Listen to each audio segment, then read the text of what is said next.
Welcome, welcome, welcome. Once upon a time, cybercriminals, they were a lot like bad actors in these soap operas. They would have their social engineering campaign and their tactics was so theatrical. They were wild and the sentences were broken and somehow they were still getting paid though. That's the crazy part about it all. And the question isn't whether those janky tactics actually worked, because they did. The real question is where those tactics headed today, because with the tech that we have today, that Nigerian prince just got a glow up. Let's go ahead and kick the show off. Run the intro. Who says tech can't be human?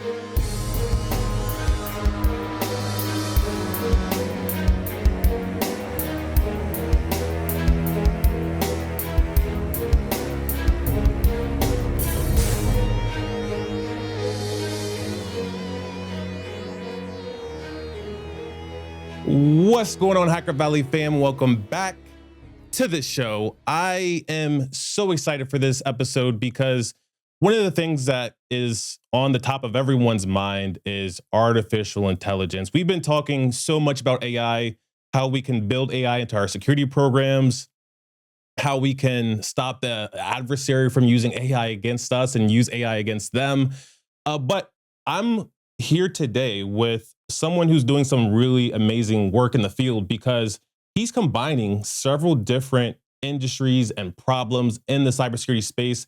My special guest for this episode is Andrey S., CEO of Brightside. What's going on, Andrey? Welcome to the show.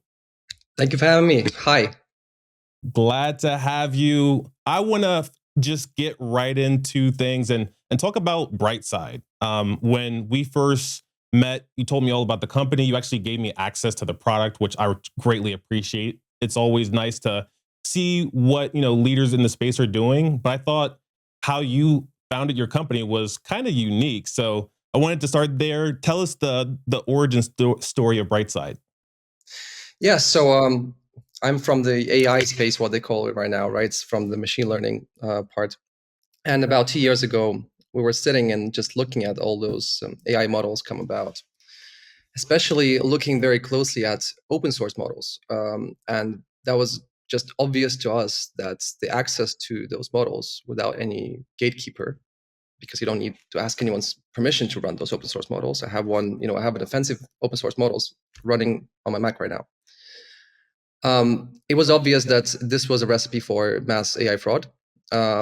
Because essentially, if you look at the use cases of LLMs, of diffusion models right now, for image generation, they're used a lot for sales and marketing, so for ultra personalization of things. Essentially, social engineering is very similar to sales and marketing, because you're trying to convince a person to, perform an action, make a bad decision, the same way you're trying to convince a person to press that Apple Pay button and, perform the transaction. So it was obvious that something has to be done, and we see right now there's a lot of figures. Phishing is up like 450 to 1,000%, different figures. And we didn't really see a solution on the market.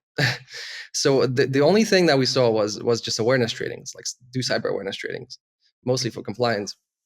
And there has to be. We realized that there has to be another solution to this. And what's more is that people have to like that solution, because it's not only their professional lives being impacted, it's also their personal lives. It's their personal safety. You can be manipulated in your personal space as well, scammed. Your family members can get scammed. And we basically designed what we've turned into a product right now. And our product consists of 3 parts. It's a new product. So the first part is essentially we've built this AI agent that's a private investigator. So our job is to show you exactly what data can be used against you by AI. And sorry, pardon my French, but in AI there's a saying, "Shit in, shit out." And so models are nothing without your data. You can't personalize the attack without knowing the context of the person or the victim. And that's the crucial part. We want to provide employees and businesses visibility of what's out there, and how do you actually address that problem. The second part is basically we're doing this AI simulation. So we already have the text simulations going. So we have offensive models working to do realistic drills, and we have deepfakes upcoming, and so automatic deepfakes. And the third part, we actually want to do something with this data. So great, you got fished. Now go through 2 hours of mandatory training. I don't think that's the best solution. I think that you have to actually provide a product to the user to understand completely for himself personally, how do you address this problem? And we do that through deletion. So we deconstruct attack, and like a good security consultant would, like after a Reddit teaming exercise, and we show each user of what exactly they have to go over to prevent this attack from happening next. So that's kind of the history, and we've piloted it with. We started with a pilot with a Swiss bank, got 40% of C-levels, with this automatic pipeline, just basically, launch an agent, find stuff, send a bunch of emails, and they were so personalized. We uncovered all the connections between their company hierarchy, their hobbies, that 40% got caught. And that was kind of our POC, and an understanding that we have to go forward and launch this product. Love that. Congrats on the early success and already having a great pipeline. There's nothing better than building something and having people that, are knocking on your door like, can I get it now? Can I get it now? When we first started talking, I learned that you are in Switzerland. And big shout out to you for taking some time out of your busy day, especially at night, to jump on this stream. For all of those that are joining live, this is a live stream. So we would love if you dropped us a heart, also gave Brightside and Andrey a follow, but also let us know where you're joining from. We would love to bring up some comments, drop any questions that you have along the way. But Andrey, I definitely wanted to also hear a little bit more and share with our audience the incubator success that you had as well. Oh yeah, so we are affiliated with this university in Lausanne, Switzerland. So there are two big ones: it's ETH and EPFL. So we won the Trust Valley Tech for Trust Accelerator last year. They're building this cybersecurity ecosystem here. Also, by the way, we got selected as venture leaders of Switzerland, and I'm actually going to San Francisco next Wednesday, and I'll be there at RSA. So if someone's around and wants to chat, please drop me a message. Yeah, awesome. Definitely drop Andrey a message. I'll be there as well. Hopefully some of our listeners and audience will be there as well. I want to talk about, how this relates to the cybercriminal. A lot of people invest in cybersecurity solutions because there's the threat. So what threats have you seen that, you were ultimately able to catch? And, what were some of those tactics that you used that you found pretty novel for your company? So I think our main key value for the employees is safety. So their personal and corporate safety. And I think it's very, the social factor has been the human factor has been neglected for a long time. And I think there's a disproportional focus on technical stuff, endpoint security, firewalls, cloud security. But the human factor is just hugely neglected because humans are complex and they're weird, and it's really hard to kind of deal with them, especially for technical people like CISOs or security team. Mm-hmm. So we saw that you have to make it super personal for people to really understand the value and kind of perform actions to alleviate the risk. If you just send a template, hey, this is an email from Microsoft, whatever, click on this link and we'll sign you in and recover your password. First of all, it's kind of obvious, and secondly, people don't understand what they can do apart from just being more attentive, and people are busy enough in the day. Right. So our approach is completely different. Think about it like we're essentially automating what a good security consultant is. And sometimes for big enterprises, for large enterprises, you would hire a security consultant that would go in and they would investigate the board, try to propose them solutions, tailor an approach. And we're trying to really build this AI agent that automates security tips and gives you instruments to act fast on those security tips. And we saw one of the key things is just engagement. Like people, the majority of cybersecurity services, sorry to say that, like, they are a pain. They're a burden to employees. The people don't like them. Like they're blocking you from doing something. And especially now in the age of post-COVID, when everyone's working remotely or hybrid working, people are working on their personal devices. They're communicating via Signal or WhatsApp with their colleagues. You kind of lost this strict perimeter, the security perimeter that was there before, when you had to clearly separate the personal and the work lives. And both contexts can be used against you in either situation. So whether we know what you're passionate about, whether we know who's your best friend at work, who you're most likely to talk to over WhatsApp, and impersonate that person over WhatsApp. This has really changed, and I don't see the cybersecurity practices changing much. So I think the core of our approach is really to give value, to provide value to both the employee and the employer. So for the employer, it's security and visibility, and to the employee, it's personal safety and privacy. And I mean, privacy tools have been around for a long time, but privacy is mostly an ideology, whereas personal safety and security are a real problem, where you can lose a lot of money and you have you can have a bunch of problems later. Yeah. For my team, I actually managed security experience for a fintech startup, and it was already hard enough getting the developers to follow good security practices, and it was even harder to get the regular employees to follow good security practices and take their training. But when I saw your platform, I was like, oh, this is different, because it feels like a mix between security awareness training, that those opportunities that exist that are great, but also it's applicable to what is going on in your life. I logged into the platform and I saw my Facebook, I saw my Google reviews, and I saw that you could use this information that you collect to then target me based off of real information about me specifically. So I think that's really valuable, because I want to train for me, not just for general practices. Exactly. I think the core is alignment. Like it's very important to have alignment in terms of security. And I feel like there's a lot of friction between security departments and people in general, because it's really hard to kind of get on the same page. And we help to get them on the same page. And we think that's the same way that right now AI is personalizing anything.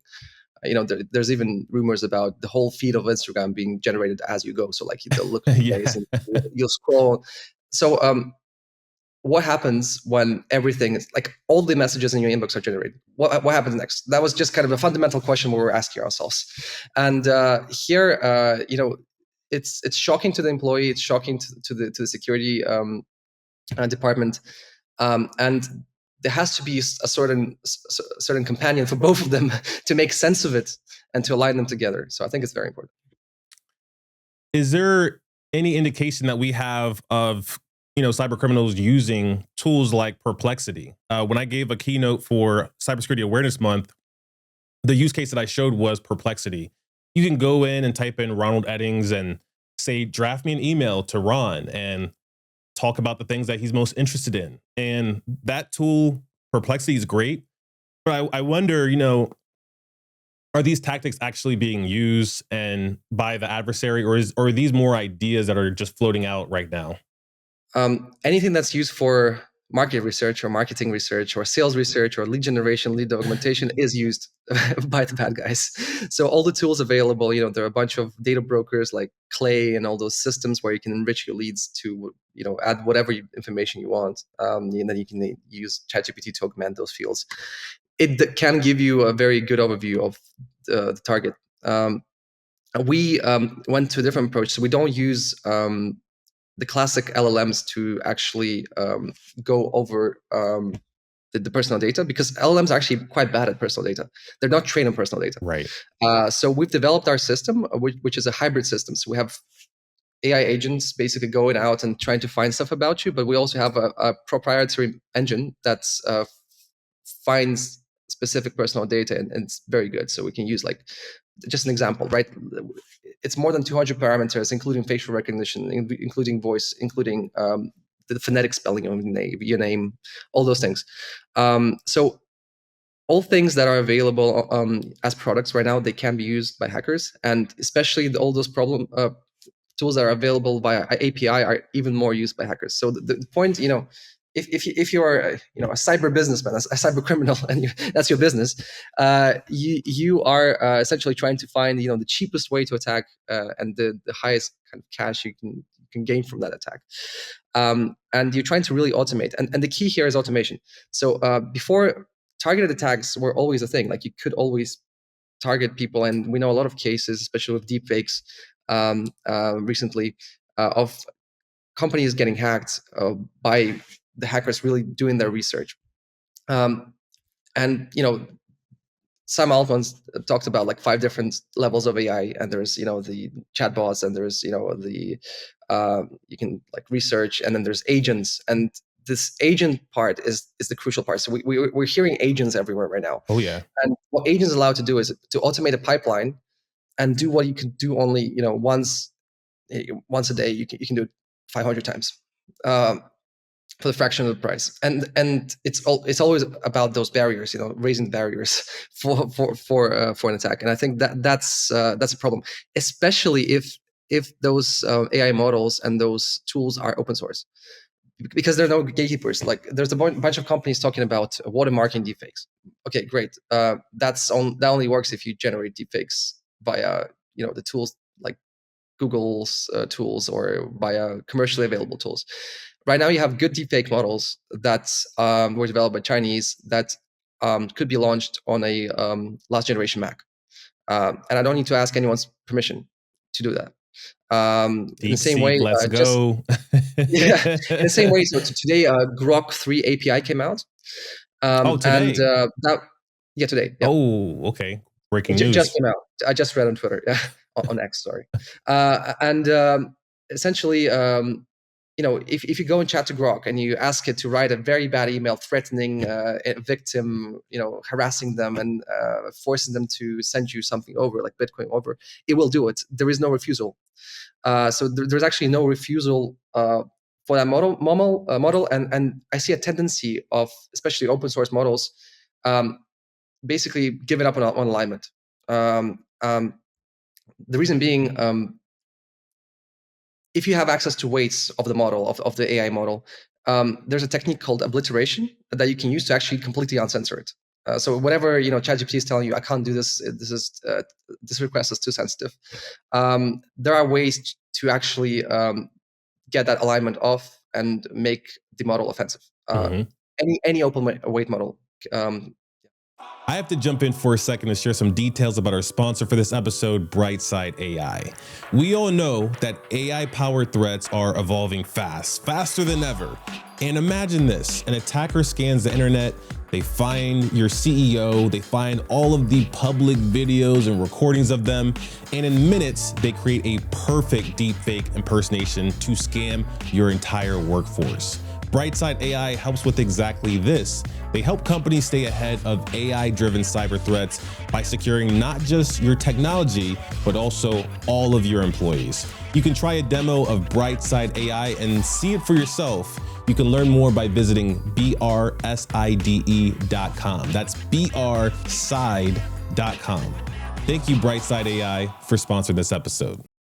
I've been going ballistic with MCP. MCP is my baby. And I was showing my wife the other day and I was like, hey, look at what it could do. It could go through this API that I have connected with using Python, and it could just figure out how to use it. And then so I pulled up Claude and I asked, I said, hey, page through the results on this API. And it got to page 1 and I was like, oh, see this is really good, right? It got to page 2. And then all of a sudden Claude disconnected. So I was like, oh, this is embarrassing. I'm trying to show my wife how cool this is. She already doesn't think it's cool, but I'm trying to explain the importance. And then I'm like, okay, well, hold on. Let me pull up Cursor. Cursor's a little bit more stable with MCP. It might call this MCP better, this tool. And it did the same thing. It started running and then ultimately failed. What I'm curious about is, there's a lot of things that AI should be able to do, but what can it actually do today from an attacker's perspective, but also a defender's? What is your take, especially after building this technology and really doubling down on using AI first? Yeah, let's start with defense. So unpopular opinions, people don't like saying them, but I will say them since our podcast is called, No BS AI. I don't believe that the classic deepfake detection tools will succeed in the long run. The reason being is that there are a bunch of startups right now doing, deepfake detection. So they would take the video stream, try to see if there are any artifacts, if there's a possibility that's being generated. And if you just look about 2 years ago, when GPT 3.5, the first publicly available ChatGPT came out,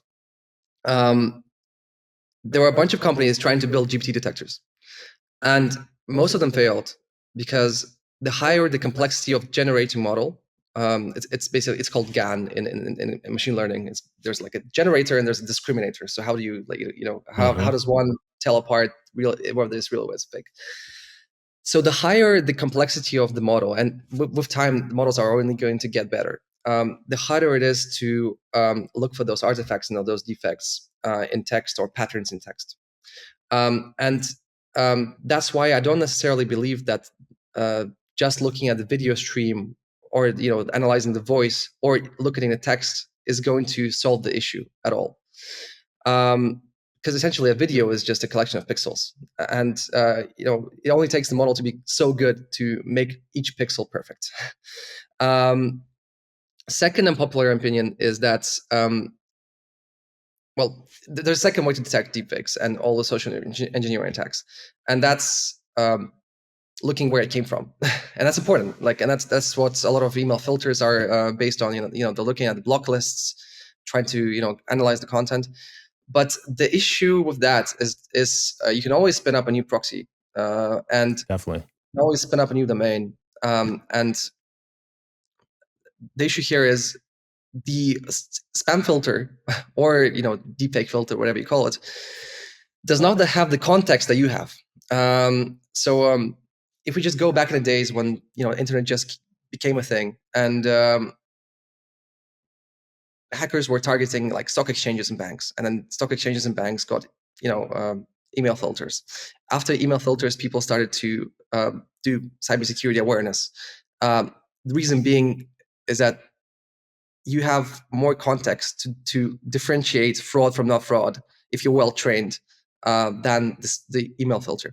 And now we have like the new wave where the generator, so the fraud machine, has a similar amount of context as you, and maybe even more. So you have to have like a companion. That's what we're building essentially, that helps you make sense of what the generator used to generate the fraud. So that's kind of my unpopular opinion for you. And I forgot the second question. Sorry, I started with defense. You were talking about the attacks. Yeah. Side, right? So what is the feasibility of actually launching automation using LLM for attack purposes? Yeah. So whenever a new technology comes about, there's always different levels of this kind of startups and companies building on top of it, right? So when you think of AI right now, we associate it with the foundation models. So GPT, Grok, Anthropic, Llama, Mistral, all those things.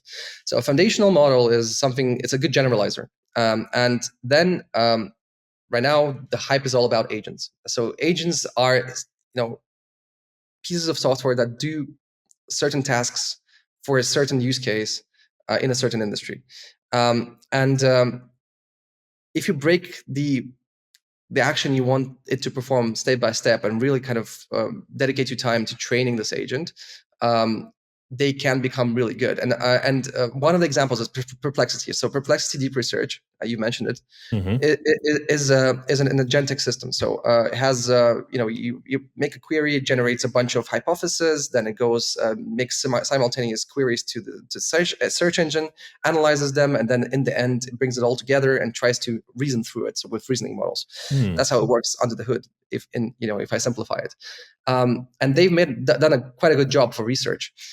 Well, there are agents that are being built for all the different things, like SDRs, marketing.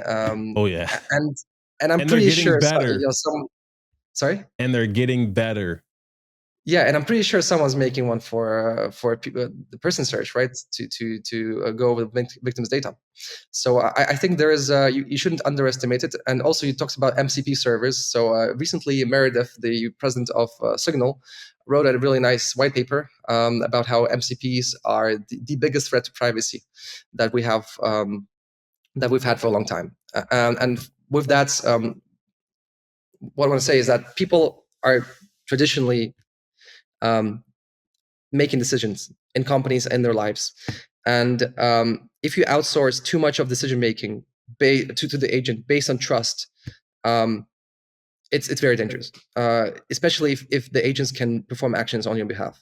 And the issue with this mass adoption of AI I see right now is think about how a credit scoring system works. You take out a loan, you come back. You take out a loan, you come back, and at some point, that your credit score goes up because you came back with the money 5 times, and then on the 6th time you don't come back with the money.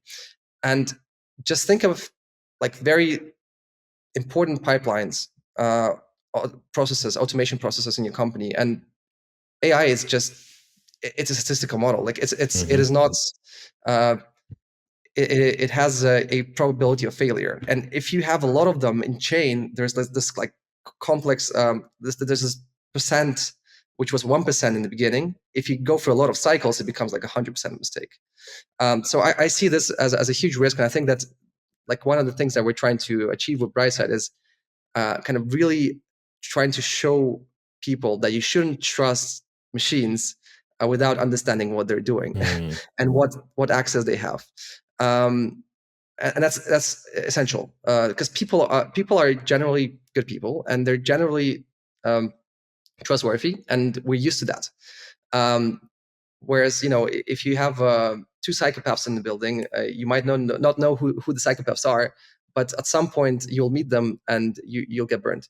And the models always have a possibility of going crazy, and that's a big risk. The models sound a lot like people we know. That person that just like stays lying. It's like, why are you always making stuff up? And maybe they're just doing their best, right? They're just, going for it. Something that I was asked by one of my team members, and he's going to actually bring this up when I ask it. I'm also going to drop the question into the chat as well. But he was like, hey, if someone just wraps their product with Chat GPT or LLM of your choice, does that make it an AI product?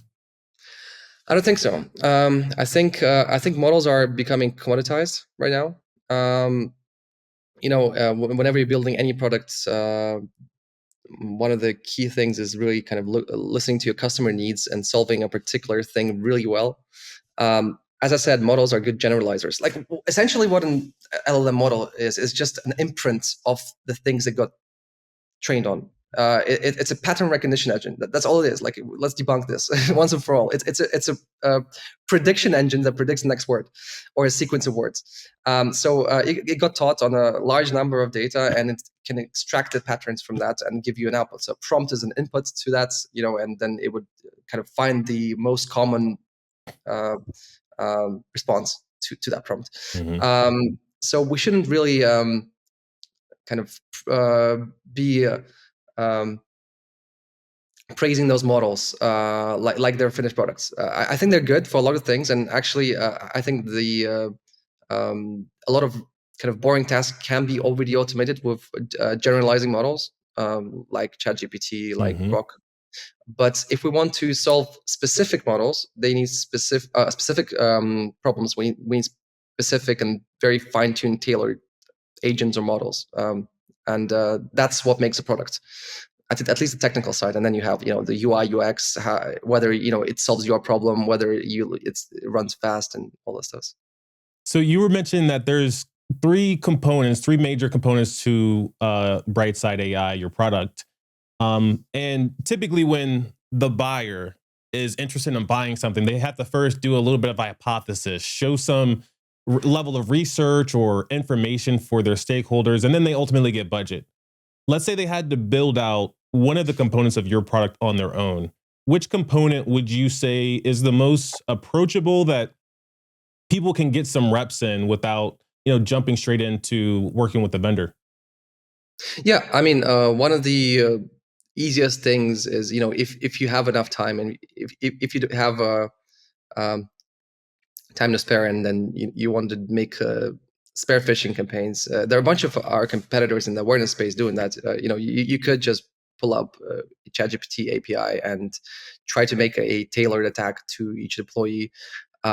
But it's still you still don't have the information about them that can really tailor it so much. But it's still going to be better than templates.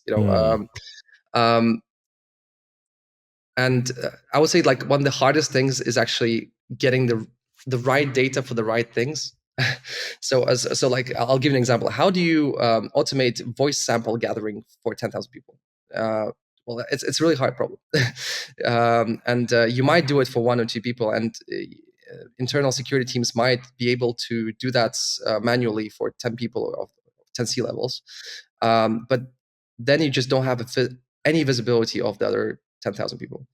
Yeah, like anything kind of basic with chat, the chat interface, that's obvious. Another thing is you could build probably a chatbot that would be used for trainings, and I'm pretty sure you can make a basic one, and it will be on par with current solutions on the market, and we call them dinosaurs. And basically, you there is still a risk. Like, it's all about executions. It's all about the stability of those things. You could load a syllabus there, and then it would chat with the user, and like, is the user actually going to be willing to chat to it? Mm-hmm. Secondly, how stable is this going to be? Like, if you're doing an awareness course on passwords, and the user, your employee, asks it for a recipe of a cake, like, will it give it the recipe of the cake, or will it continue teaching you in a proper way? So I think, like, the precise execution of those agents is very important. That's what makes product, because you have to really go through a lot of iterations. We've been building this engine for about 2 years right now, full time. So yeah, there are certainly low hanging fruit that you can implement in the company, for sure. I love the spear phishing idea. I think that's a great one to start with, especially, we talked about Perplexity, and before the web search capabilities came out with all ChatGPT, Claude, and all of them, I was using Perplexity a lot. But now that, these major LLMs have web search, I'm using it less and less, and it's built into Google now, like having that LLM response at the top. It's actually gotten helpful. I know in the beginning, it was recommending people eat rocks. But like you mentioned, over time, the models are getting better and better and better. Yeah. I mean, what is an AI company? If let's answer that question. So how do you define an AI company? I think that's AI is a very commonly misused term. Actually, Perplexity is not a search engine. It does not have its own index. It's using other indexes. So it uses, like, Google, Bing, all those other indexes to get answers. And it builds a compelling user interface, and a tailored approach to each request. And I think that it is a great product. Um, and I really do believe that unless you lock in distribution right now in AI products, so if everyone's using your API, and it's just been the case for a long time, like it is with ChatGPT, they've been the earliest.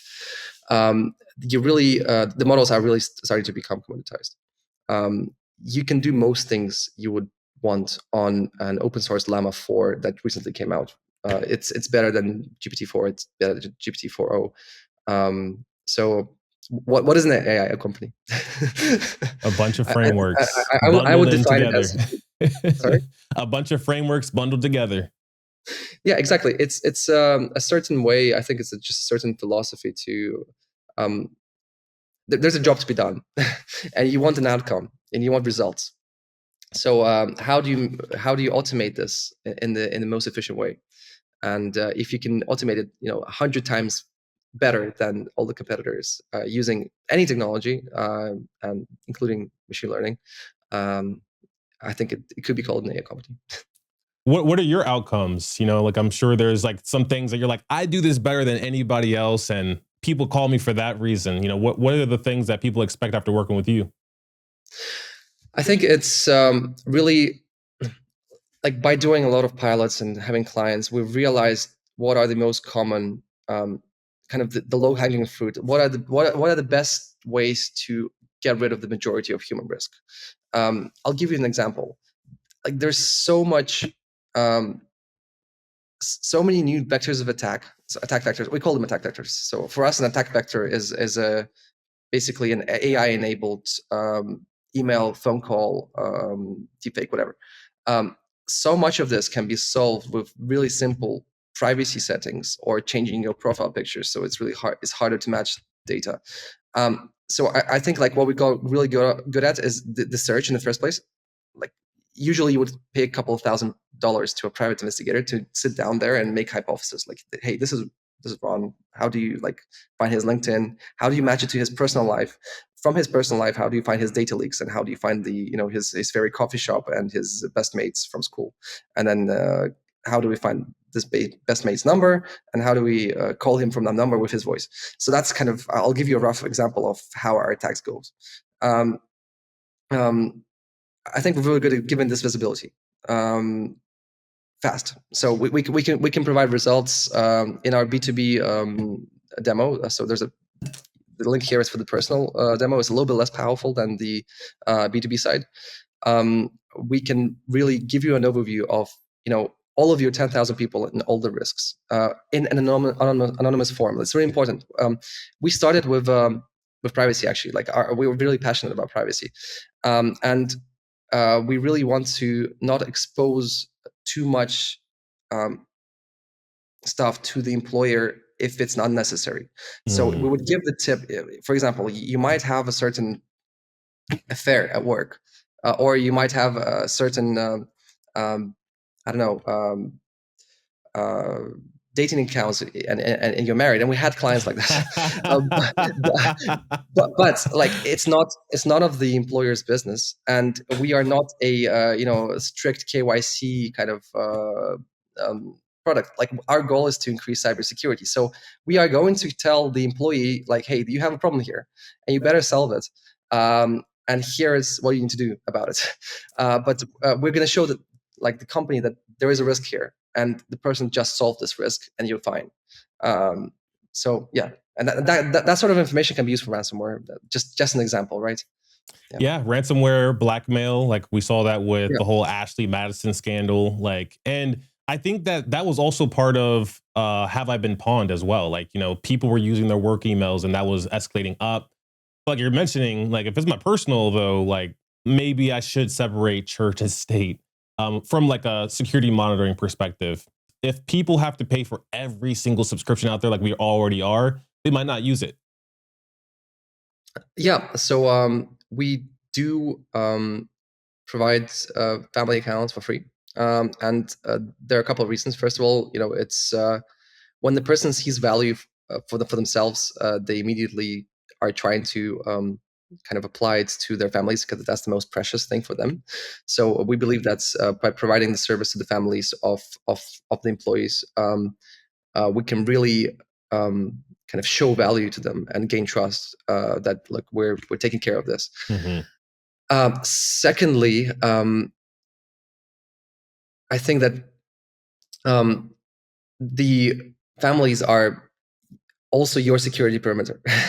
So if your wife call, if a fake voice or calls over your wife telling you to do something, asking or you call your wife with the bot calls your wife with your fake voice asking hey honey, I just forgot this um, little book with passwords on my desk, can you please send it to me?